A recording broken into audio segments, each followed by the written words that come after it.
On today's video, we're going to go ahead and check out all the new hidden features and some tips and tricks that you could do on your brand new PlayStation 5. Let's get started. Starting off with the base stand. It must be used if you want to plan on placing your PlayStation 5 down on a flat surface like so.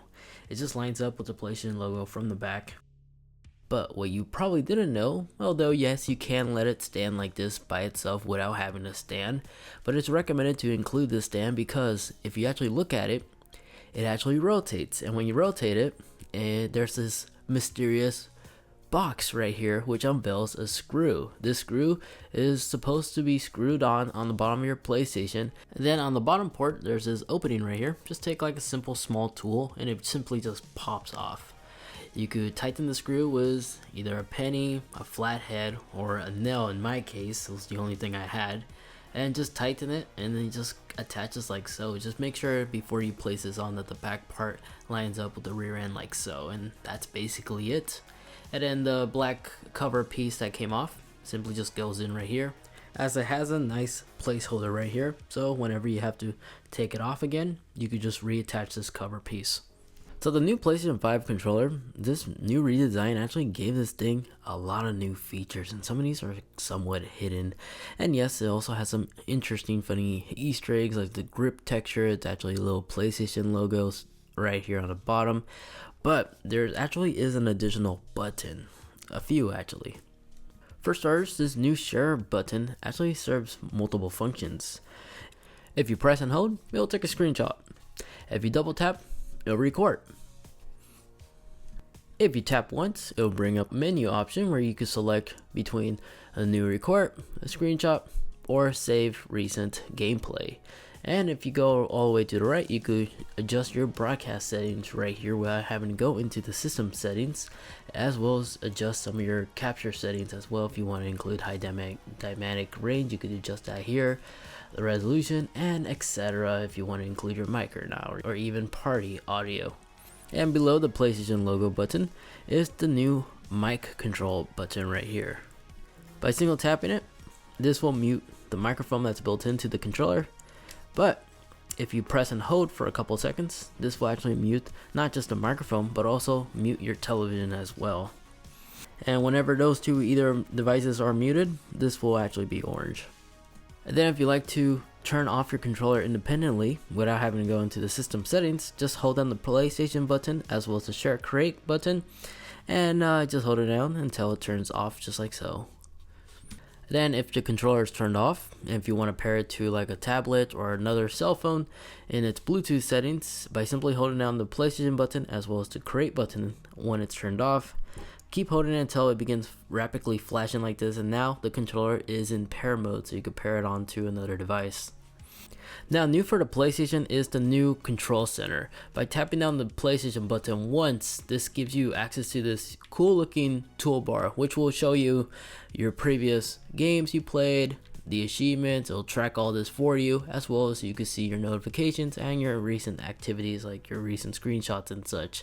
But below that, here's where you can actually have access to the switcher, which allows you to jump between different games. Now, it's not going to instantly load like it does on the Xbox, but it still gives you a faster method. It's a faster method to switch between certain different games.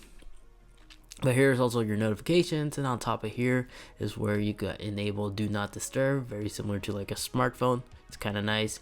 Your game pace is also here too. Music is right here. If you're a subscriber to Spotify, you can actually download your favorite playlists, and depending on the game you're playing, it'll also recommend you some playlists as well. Broadcast, of course, broadcast settings. If you like to stream on Twitch or YouTube, you could do that. Your network settings right here. Sound. Speaking of sound, you can actually adjust the microphone of the controller right here as well on the mic tab. And accessories, of course, you can see the stats of your controller, and this is basically just your profile. You could easily appear offline right here. And then here's the power. So this is how you turn off your PlayStation. Now, instead of holding down the PlayStation button for a couple seconds, now you just tap on this once and go all the way to the very right. An interesting thing that's not talked about is that this bar is actually semi-customizable. If you tap this little button right here on your controller, you could hide certain things. So if it has too much, You could disable it, uncheck mark it like so, and of course there's a PSVR right here, which reminds me, if you own a PlayStation VR and you want to bring it to the PS5, you could get a free adapter that will allow you to plug in your camera to the PlayStation 5. I'll have this linked in the video description down below. All you gotta do is just enter the serial number of your PlayStation VR and then enter your shipping address, and PlayStation will get a hold of you and ship it to you as soon as possible, so you can actually play and enjoy your PSVR on this new PlayStation 5 hardware. Now, a important thing to know about the PlayStation controller is, just like the PS4, there actually is a manual hard reset button, which is located in the back here inside this dark, very narrow hole. So if you use something like a paper clip, just press in here and this will factory reset your controller. So if you ever encounter any issues or experiencing any connection problems, that's how you could factory reset it. So once you have your PlayStation all set up and you went through the setup procedure, in case you want to go back and reset the HDR settings, it's really easy to do so in the home menu of the PlayStation.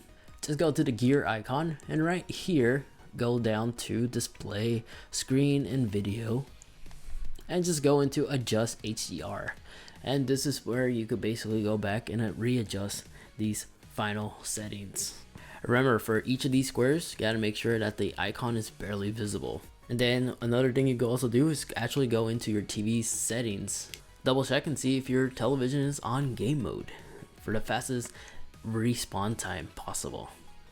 And then depending on your television, go ahead and see if you could find a connection setting that will allow you to enable HDMI CEC. What this basically allows you to do is whenever you turn off the PlayStation console, it will also automatically turn off your television, and you could do it vice versa. So if you turn on your PlayStation, it'll turn on your television with it. But by also having this mode enabled, your controller could also control the interface of your PlayStation. So if you're watching a movie or something, you can use the same controller that your TV uses to navigate throughout your PlayStation. It's pretty cool. For the fastest way to quickly get back onto your PlayStation as soon as you turn it on, if you go into your settings once more and you go down to user and accounts, go all the way down to login settings and go ahead and enable automatically log in. This way, whenever your PlayStation turns on, you get immediately access to your profile. And then in that same tab where user and account is, if you go into your other, this is where you can actually enable console sharing if you haven't yet. Mine's already enabled, so I'm not going to go ahead and disable that, but this is where you could actually adjust this so you can actually console share. And that's our conclusion about the PS5 new hidden features and tips and tricks you could do, even on just the controller alone too. It's kind of cool. And the new redesigned body is really comfortable in my opinion compared to the PS4 controller. Guys, if you learned something new, make sure to leave this video a like, but not only that, get subscribed as I got more tips and tricks and possibly an accessory guide video coming out soon for this PlayStation 5. So stick around for you don't miss that. But in the meantime, if you'd like to see more, go ahead and watch this video over here, as that is a video that YouTube is recommending specifically for you. And then the video next to that one, that's just a recent upload. Feel free to watch either or. Again, thanks so much for watching. Take care, and I'll catch you all in the next one. See ya.